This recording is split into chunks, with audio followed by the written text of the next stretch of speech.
സർക്കാർ ഗവർണർ പോര് രൂക്ഷമായിരിക്കെ വൈകിട്ട് 6 മണിക്ക് മുഖ്യമന്ത്രി മാധ്യമങ്ങളെ കാണും എന്ന ഏറ്റവും പ്രധാനപ്പെട്ട വിവരമാണ് ഇപ്പോൾ പുറത്തുവരുന്നത്. ആ വാർത്തയുടെ വിശദാംശങ്ങളുമായി അലക്സ് റാം മുഹമ്മദ് ഉണ്ട്. അലക്സ്, ഒരു ചെറിയ ഇടവേളയ്ക്ക് ശേഷം വീണ്ടും മുഖ്യമന്ത്രി മാധ്യമങ്ങൾക്ക് മുന്നിലേക്ക് എത്തുകയാണ്. ഇന്ന് നടന്ന സംഭവങ്ങൾ തീർച്ചയായും അതിലുള്ള പ്രതികരണം മുഖ്യമന്ത്രിയിൽ നിന്നുണ്ടാകുമെന്ന് തന്നെയാണ് കരുതേണ്ടത്. മുഖ്യമന്ത്രി ഇന്ന് വൈകിട്ട് 6 മണിക്ക് മാധ്യമങ്ങളെ കാണും. ഇന്ന് ഗവർണറുടെ പ്രതിഷേധമുണ്ടായി. ആ സമയത്ത് മാധ്യമങ്ങൾ അദ്ദേഹത്തോട് ഇതിൽ പ്രതികരണം അറിഞ്ഞപ്പോൾ ചിരിച്ചുകൊണ്ട് അദ്ദേഹം ഒരു പ്രതികരണവും നടത്താതെ പോകുന്നതാണ് നമ്മൾ കണ്ടത്. എന്നാൽ ഇന്നിപ്പോൾ 6 മണിക്ക് വിശദമായി തന്നെ ഈ വിഷയത്തിൽ ഒരു പ്രതികരണം ഉണ്ടാകും എന്നാണ് നമ്മൾ പ്രതീക്ഷിക്കുന്നത്. ഷഫീദ് റാവുത്തറാണ് വിശദാംശങ്ങളുമായി ചേരുന്നത്. ഷഫീദ്, ഇന്നുണ്ടായ സംഭവങ്ങളുടെയൊക്കെ ഒരു പ്രതികരണം തീർച്ചയായും നമുക്ക് പ്രതീക്ഷിക്കാം. അനുജ, മുഖ്യമന്ത്രി വാർത്താ സമ്മേളനം വിളിക്കുന്നത് തന്നെ സംസ്ഥാനത്ത് ഇപ്പോഴുണ്ടായിരിക്കുന്ന അസാധാരണമായ സംഭവങ്ങൾ വിവരിക്കാനാണ്. അതിൽ ഏറ്റവും പ്രധാനപ്പെട്ട കാര്യം ഈ നയപ്രഖ്യാപന പ്രസംഗത്തിന് ശേഷം, ഗവർണറുടെ നിലപാടിന് ശേഷം അങ്ങോട്ടും ഇങ്ങോട്ടും പരസ്പരമുണ്ടായ കാര്യങ്ങളെക്കുറിച്ച് സ്വാഭാവികമായും സർക്കാരിൻ്റെ വേർഷൻ പറയും. ഇതുവരെ മന്ത്രിമാർ മാത്രമാണ് ഈ വിഷയത്തിൽ പ്രതികരിച്ചിട്ടുള്ളത്. ഇപ്പോൾ മുഖ്യമന്ത്രി തന്നെ നേരിട്ട് ഈ വിഷയത്തിൽ പ്രതികരിക്കാൻ തീരുമാനിച്ചു എന്നുള്ളതാണ് ഇതിൻ്റെ ഏറ്റവും പ്രധാനപ്പെട്ട ശ്രദ്ധ. പ്രത്യേകിച്ച് ഈ ഗവർണർക്കുള്ള CRPF ഇസഡ്+ സുരക്ഷ അടക്കമുള്ള കാര്യങ്ങൾ വരുന്നു.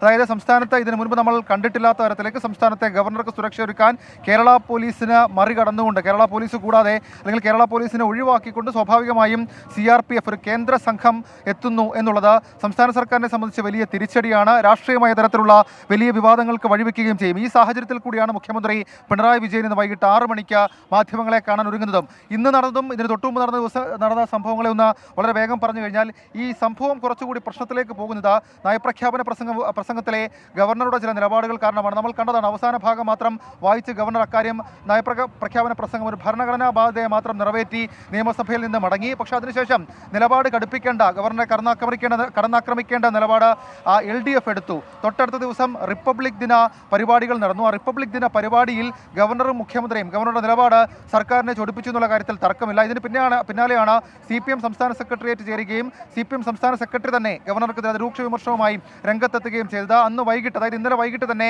അറ്റ് ഹോം ഗവർണറുടെ രാജ്ഭവനിലെ റിപ്പബ്ലിക് ദിന വിരുന്ന് നടന്നു. അവിടെ നിന്ന് സർക്കാരും മന്ത്രിമാരും മുഖ്യമന്ത്രിയും ചീഫ് സെക്രട്ടറിയും അടക്കം വിട്ടുനിന്നത് ഗവർണറെ വീണ്ടും ചൊടിപ്പിച്ചു. ഇന്ന് രാവിലെ അതിൻ്റെ ചില ബാക്കിയാണ്, അല്ലെങ്കിൽ അതിൻ്റെ ചില അവശേഷിപ്പാണ് നമ്മൾ കൊല്ലത്ത് കണ്ടത്. കൊല്ലത്ത് പൊതുപരിപാടിയിലേക്ക് പോകുന്ന വഴിയിൽ ഗവർണർക്ക് നേരെ SFIയുടെ പ്രതിഷേധമുണ്ടാകുന്നു. ഇതുവരെ സംസ്ഥാനം കണ്ടിട്ടില്ലാത്ത തരത്തിൽ സംസ്ഥാനത്തിൻ്റെ ഒരു ഗവർണർ നടു റോഡിൽ ഇറങ്ങുന്നു. ഏതാണ്ട് 1.5 മണിക്കൂറിലധികം സമയം അദ്ദേഹം അവിടെ കുത്തിയിരുന്ന് പ്രതിഷേധിക്കുന്നു. ആദ്യം പോലീസുകാരോട്, പിന്നീട് മുഖ്യമന്ത്രിയെ കുറ്റപ്പെടുത്തി, പിന്നീട് സംസ്ഥാന സർക്കാരിനെ ആകെ കുറ്റപ്പെടുത്തി ഗവർണർ ചില പ്രതികരണങ്ങൾ നടത്തുന്നു. ആ പ്രതികരണങ്ങൾക്കൊടുവിൽ ഗവർണറുടെ പ്രതിഷേധത്തിനിടെ തന്നെ കേന്ദ്ര ആഭ്യന്തര മന്ത്രാലയത്തെ അടക്കം അദ്ദേഹം ബന്ധപ്പെടാൻ ശ്രമിക്കുന്നു. പ്രധാനമന്ത്രി അടക്കം അദ്ദേഹം ടെലിഫോണിൽ വിളിച്ച ഇക്കാര്യങ്ങൾ അറിയിക്കുന്നു. സംസ്ഥാനത്ത് തൻ്റെ സുരക്ഷ, അല്ലെങ്കിൽ താൻ യാത്ര ചെയ്യുമ്പോഴടക്കം ഉണ്ടാകുന്ന സുരക്ഷ, അതിൽ ആശങ്കയുണ്ട്. അതിൽ മുഖ്യമന്ത്രി തന്നെ ഇടപെട്ട് SFIക്കാരെ ദിവസക്കൂലിക്കാരായി ഉപയോഗിച്ചുകൊണ്ട് മുഖ്യമന്ത്രി തന്നെ ആക്രമിക്കാൻ ശ്രമിക്കുന്നു. മുഖ്യമന്ത്രിയാണ് ഈ SFIക്കാരെ പ്രതിഷേധിക്കാൻ ഇളക്കി വിടുന്നത് എന്നടക്കമുള്ള വളരെ ഗുരുതരമായിട്ടുള്ള, ഇതിനു മുമ്പ് നമ്മൾ കേട്ടിട്ടില്ലാത്ത തരത്തിലേക്കുള്ള കുറ്റപ്പെടുത്തലുകൾ, വിമർശനങ്ങൾ ഗവർണറുടെ ഭാഗത്തു നിന്ന് വരുന്നു. അങ്ങനെ ഒടുവിൽ ഈ FIR, അതായത് ഗവർണർ തന്നെ പറഞ്ഞു, ഈ FIR അടക്കമുള്ള കാര്യങ്ങൾ ചൂണ്ടിക്കാണിച്ചുകൊണ്ട് കേന്ദ്ര സർക്കാരിനെ, കേന്ദ്ര ആഭ്യന്തര മന്ത്രാലയത്തെ സമീപിക്കാൻ ഒരുങ്ങുകയാണ്. സംസ്ഥാനത്തെ തൻ്റെ സുരക്ഷാ പ്രശ്നം അടക്കമുള്ള കാര്യങ്ങൾ അത് കേന്ദ്രത്തെ അറിയിക്കും, അത് ദേശീയ ശ്രദ്ധയിലേക്ക് ഉയർത്തുക എന്നുള്ളത് ഗവർണറെ സംബന്ധിച്ച് ഗവർണറുടെ ആവശ്യമായിരുന്നു. അതായത് ഇന്നലത്തെ അറ്റ് ഹോം ഈ ബഹിഷ്കരിക്കൽ, സർക്കാർ ബഹിഷ്കരിച്ചതോടുകൂടി ഗവർണർ കൂടുതൽ പ്രകോപിതനായി എന്ന് വേണം നമ്മൾ മനസ്സിലാക്കാൻ. അങ്ങനെയാണ് കൊല്ലത്തിന് അസാധാരണമായിട്ടുള്ള നടന്ന അസാധാരണമായ പ്രതിഷേധം അതെന്തായിരുന്നു എന്നതിലേക്ക് കൂടി നമുക്ക് പോകണം. ഷഫീദ്, തുടരുക. ഇന്ന് രാവിലെ SFIയുടെ കരിങ്കൊടി പ്രതിഷേധത്തെ തുടർന്നാണ് ഗവർണർ നടു റോഡിൽ കസേരയിട്ട് 2 മണിക്കൂറോളം പ്രതിഷേധിച്ചത്. കരിങ്കൊടി കാട്ടിയ പ്രവർത്തകർക്കെതിരെ കേസെടുത്തുവെന്ന് ഉറപ്പിച്ചുള്ള FIR കണ്ടതിന് ശേഷമാണ് ഗവർണർ പ്രതിഷേധം അവസാനിപ്പിച്ചത്. 17 SFI പ്രവർത്തകർക്കെതിരെ ജാമ്യമില്ലാ വകുപ്പ് പ്രകാരം കേസെടുത്തു. പ്രതിഷേധത്തിന് പിന്നിൽ മുഖ്യമന്ത്രി എന്ന് ഗവർണർ ആരോപിച്ചു. The chief minister of the state who is promoting lawlessness in the state. It is he who is giving directions to the police to give protection to these lawbreakers, who are, many of them are those against whom number of criminal cases are pending in the courts, including the president of the organization. I believe more than 40 cases are pending. എന്നാൽ ഗവർണറുടെ പ്രതിഷേധത്തെക്കുറിച്ച് നേരത്തെ മാധ്യമങ്ങൾ മുഖ്യമന്ത്രിയോട് ചോദിക്കുമ്പോൾ അദ്ദേഹം പ്രതികരിക്കാൻ തയ്യാറായില്ല. പ്രതികരണം ചിരിയിലൊതുക്കുകയായിരുന്നു മുഖ്യമന്ത്രി.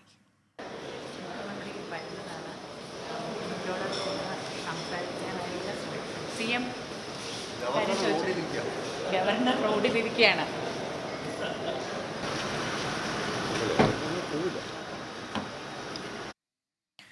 കൊല്ലത്തെ പ്രതിഷേധത്തിന് പിന്നാലെ തിരുവനന്തപുരത്തും ഗവർണർക്കെതിരെ SFIയുടെ പ്രതിഷേധമുണ്ടായി. തൈക്കാട് ഗസ്റ്റ് ഹൌസ് പരിസരത്ത് കരിങ്കൊടി കാട്ടിയ പ്രവർത്തകരെ പോലീസ് അറസ്റ്റ് ചെയ്തു നീക്കി. കൊല്ലത്ത് 2 മണിക്കൂർ നടുറോഡിലിരുന്ന് പ്രതിഷേധിച്ച ഗവർണറെ പരിഹസിച്ച് സംഭാരവുമായാണ് പ്രവർത്തകർ എത്തിയത്. സലിം മാലിക്കും ഷഫീദ് റാവുത്തറും തുടരുന്നുണ്ട്. ഷഫീദ് റാവുത്തറിലേക്ക് വീണ്ടും. ഷഫീദ്, ഇന്നിപ്പോൾ നമ്മൾ കണ്ടത് ഇതിനു മുൻപൊന്നും കേട്ടുകേൾവിയില്ലാത്ത തരത്തിലേക്കുള്ള ഒരു പ്രതിഷേധമൊക്കെയാണ് ഗവർണറുടെ ഭാഗത്തുനിന്ന്. നേരത്തെയും അദ്ദേഹം മിഠായിത്തെരുവിൽ ഇറങ്ങി നടക്കുന്നതും നമ്മൾ കണ്ടതാണ്. അത്തരത്തിലേക്കൊക്കെയുള്ള കാഴ്ചകൾ നടാടെ കാണുന്നതാണ്. ഇതിപ്പോൾ ഇവിടെ മറ്റു കാഴ്ചകൾ നമ്മൾ കാണുന്നു. അതിന് ഏറ്റവും ഒടുവിലായി കേന്ദ്ര ഇടപെടൽ ഉണ്ടാകുന്നു എന്നുള്ളതാണ്. അതിൽ ഏറ്റവും പ്രധാനം, സാധാരണഗതിയിൽ പ്രധാനമന്ത്രിക്കോ രാഷ്ട്രപതിക്കോ ഉപരാഷ്ട്രപതിക്കോ ഒക്കെ നൽകുന്ന സുരക്ഷാ സംവിധാനമാണ് ഈ Z+ എന്നൊക്കെ പറയുന്നത്. അല്ലെങ്കിൽ ജീവന ഭീഷണിയുള്ള ആ തരത്തിലേക്കുള്ള രാഷ്ട്രീയ നേതാക്കൾക്കോ മറ്റ് വ്യവസായികൾ അങ്ങനെയൊക്കെയുള്ളവർക്ക്. പക്ഷേ ഈ ഗവർണർക്ക് അത്തരത്തിലേക്ക് ഒരു സുരക്ഷ നൽകേണ്ടി വരുന്നു എന്ന് പറയുമ്പോൾ കേന്ദ്രം ഈ വിഷയത്തേക്ക് അത്രയും ഗൗരവത്തോടെ എടുത്തിട്ടുണ്ട് എന്നതിൻ്റെ കൂടി സൂചനയാണല്ലോ. റിപ്പോർട്ട് തേടിയിട്ടുണ്ട് എന്നൊക്കെ ഉറപ്പും കേന്ദ്ര ആഭ്യന്തരമന്ത്രി നൽകിയിട്ടുണ്ടല്ലോ. സംസ്ഥാന സർക്കാർ ഇത് ഏത് തരത്തിലേക്കാണ് ഇതിനെ കാണുന്നത്? ആ പ്രതികരണമൊക്കെ ഒരുപക്ഷെ നമ്മൾ വൈകിട്ടുണ്ടാകുമെന്ന് കരുതുന്നു. എങ്കിൽ പോലും ഇത് ഗൗരവത്തോടെ കേന്ദ്രം എടുക്കുന്നു എന്ന് പറയുമ്പോൾ ഇതുവരെ ഉണ്ടാകുന്നതിൽ നിന്ന് ഒരു പടി കൂടി അത് മുന്നോട്ട് പോയിട്ടുണ്ട് എന്നതല്ലേ? ഉറപ്പായിട്ടും മനസ്സിൽ അക്കാര്യത്തിൽ ഒരു സംശയവും വേണ്ട. കാരണം ആദ്യം തിരുവനന്തപുരത്ത് ഗവർണറുടെ വാഹനം തടഞ്ഞ് SFI പ്രതിഷേധം നടത്തിയപ്പോൾ തന്നെ ഗവർണർ ചില കാര്യങ്ങൾ പറഞ്ഞിരുന്നു. അതിൽ രാജ്ഭവൻ ചില നീക്കങ്ങൾ നടത്തുകയും ചെയ്തു. പ്രത്യേകിച്ച് സംസ്ഥാനത്തെ ഗവർണറുടെ സുരക്ഷ അത് ഒരു കേന്ദ്ര ഏജൻസിയെ ഏൽപ്പിക്കാം, അല്ലെങ്കിൽ കേന്ദ്ര സംഘത്തെ ഏൽപ്പിക്കാം, കേന്ദ്ര സുരക്ഷ ഒരുക്കണമെന്നടക്കമുള്ള ചില ആവശ്യങ്ങൾ രാജ്ഭവനിൽ നിന്ന് ഉയർന്നതാണ്. പക്ഷേ അതിനുശേഷവും സംസ്ഥാനവുമായിട്ടുള്ള നയപരമായിട്ടുള്ള ബന്ധം അതടക്കമുള്ള കാര്യങ്ങളുടെ പേരിലാണ് ആ തീരുമാനം വേണ്ട എന്ന് വെച്ചത്. അതിനുശേഷം നമ്മൾ മുൻപ് സൂചിപ്പിച്ചതുപോലെ തന്നെ കഴിഞ്ഞ ദിവസം നിയമസഭയിൽ നിന്നടക്കം തുടങ്ങിയ പോര് അതിന് തൊട്ട് മുമ്പത്തെ ദിവസം, അതായത് നയപ്രഖ്യാപന പ്രസംഗത്തിന്റെ തലേ ദിവസം പാലക്കാടുണ്ടായ SFIയുടെ പ്രതിഷേധമടക്കം നമ്മൾ കണ്ടതാണ്. ഇതടക്കമുള്ള മുഴുവൻ കാര്യങ്ങൾ രാജ്ഭവനെയും ഗവർണറെയും ചൊടിപ്പിച്ചു എന്നുള്ള കാര്യത്തിൽ സംശയമില്ല. മാത്രമല്ല കൊല്ലത്തെ സംഭവം കുറച്ച് കൈവിടുകയും ചെയ്തു. ഗവർണർ ഏതാണ്ട് ആലോചിച്ചുറപ്പിച്ചതുപോലെയാണ് ഏതെങ്കിലും തരത്തിൽ പ്രതിഷേധമുണ്ടായാൽ ഈ മട്ടിൽ തന്നെ എന്താണ് തൻ്റെ പവർഫുൾ ലോ ഓഫ് ആക്ടിവിറ്റിയിലെ തൻ്റെ പവർഫുൾനെസ് എന്നുള്ള കാര്യം അത് അറിയിക്കണം എന്നുള്ളൊരു ആലോചിച്ചുറപ്പിച്ച രീതിയിൽ തന്നെയാണ് ഗവർണർ കൊല്ലത്തേക്ക് ഇന്ന് യാത്ര തിരിച്ചത്. അതിനിടയിലാണ് വളരെ അപ്രതീക്ഷിതമായി നിലമേലിൽ പ്രതിഷേധമുണ്ടാകുന്നത്. ആ പ്രതിഷേധത്തിന് ശേഷം റോഡിൽ കുത്തിയിരുന്ന് പ്രതിഷേധിക്കുന്ന ഗവർണറെ സംസ്ഥാനത്തിന്റെ ചരിത്രത്തിൽ നമ്മൾ മുൻപെങ്ങും കണ്ടിട്ടില്ല. അത്രമാത്രം പ്രശ്നത്തിലേക്ക് കാര്യങ്ങൾ പോയി എന്നുള്ളത് ഏറ്റവും ശ്രദ്ധേയമായിട്ടുള്ള കാര്യമാണ്. അത് ഗവർണർ സർക്കാർ പോര് അല്ലെങ്കിൽ എന്നതിനപ്പുറത്തേക്ക് അത് വലിയ അന്തരത്തിലേക്കും സംസ്ഥാനത്തിന്റെ തലവനായ ഗവർണറും മുഖ്യമന്ത്രിയും അല്ലെങ്കിൽ സംസ്ഥാനത്തിന്റെ ഗവർണറും സർക്കാരും തമ്മിൽ അത്രമാത്രം അകൽച്ചയുണ്ടായി എന്നുള്ളത്, കടലോളം അകൽച്ച അക്കാര്യത്തിൽ പറയാൻ കഴിയും. അങ്ങനെ ഒരു അകൽച്ചയിലേക്ക് കാര്യങ്ങൾ മാറി എന്നുള്ളതാണ് ഇപ്പോൾ ഈ തീരുമാനത്തിലേക്ക് നയിച്ചത്. അതിൽ ഏറ്റവും പ്രധാനം SFIക്കാരുടെ പ്രതിഷേധം കൊല്ലത്തുണ്ടായപ്പോൾ തന്നെ ഗവർണർ ആവശ്യപ്പെട്ടത് അവർക്കെതിരെ എന്ത് നടപടിയെടുത്തു, എന്താണ് ആ FIRലെ വകുപ്പുകൾ എന്ത്, അതടക്കമുള്ള കാര്യങ്ങൾ കിട്ടിയാൽ മാത്രമേ താൻ ഇവിടെ നിന്ന് പ്രതിഷേധം അവസാനിപ്പിക്കുകയുള്ളൂ എന്ന് ഗവർണർ ആവർത്തിച്ച് പറഞ്ഞു. ഒടുവിൽ സംസ്ഥാന പോലീസ് മേധാവി തന്നെ ടെലിഫോണിൽ വിളിച്ചൊരു അന്വയ നീക്കത്തിന് ശ്രമിച്ചതാണ്, ഒരു അഭ്യർത്ഥന നടത്തിയതാണ് പ്രതിഷേധം അവസാനിപ്പിക്കണമെന്ന്. പക്ഷേ അദ്ദേഹം അതിന് തയ്യാറായില്ല. 1.5 മണിക്കൂറിന് ശേഷം FIR അദ്ദേഹത്തിൻ്റെ കയ്യിൽ കിട്ടി. അതിലെ വകുപ്പുകൾ പരിശോധിച്ച് ഇത്ര പേർക്കെതിരെ കേസെടുത്തിട്ടുണ്ട് എന്നുള്ള കാര്യം ഉറപ്പിച്ച് ഇതൊക്കെയാണ് വകുപ്പുകളെന്ന് സ്ഥിരീകരിച്ച ശേഷമാണ് ആ FIRമായി മടങ്ങിയത്. അതിനുശേഷം മാധ്യമങ്ങളെ കണ്ടപ്പോൾ അദ്ദേഹം പറഞ്ഞ മറ്റൊരു കാര്യമായിരുന്നു ഇതടക്കമുള്ള കാര്യങ്ങൾ ചൂണ്ടിക്കാണിച്ചുകൊണ്ട്